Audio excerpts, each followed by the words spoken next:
ही भाजी आहे मशरूमची. मशरूम म्हणजेच अळंबी. ही भाजी जास्त करून कोकण भागात आढळते. तर आज ती कशी बनवायची ते मी तुम्हाला दाखवते. कढई ठेवले, कढईमध्ये तेल तापत ठेवले. त्यानंतर आपण त्याच्यामध्ये मिरच्या टाकूया. मिरच्या टाकून झाल्या की लगेच त्याच्यामध्ये कांदा ॲड करूया. कांदा मस्तपैकी असा भाजून घ्यायचा जोपर्यंत सोनेरी कलर येईपर्यंत. कांदा मस्तपैकी भाजून असा झाला की त्याच्यामध्ये आपण थोडं मीठ टाकूया. चवीनुसार मीठ टाकायचा. मीठ टाकून झाला की नंतर त्याच्यामध्ये टोमॅटो ॲड करायचे.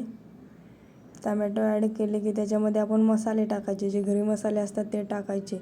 म्हणजेच लाल तिखट, हळद, धना पावडर, भाजी मसाला अशा जे काही मसाले असतील तेवढे टाकून द्यायचे. कारण जितके मसाले असतील तितके भाजीला चव येते. तर हे मस्त आपण मिश्रण मिक्स करून घ्यायचा. मिक्स करून झाला की लगेच आपण त्याच्यामध्ये मग भाजी टाकायची. भाजी टाकून झाली की भाजी पण मस्तपैकी अशी मिक्स करून घ्यायची.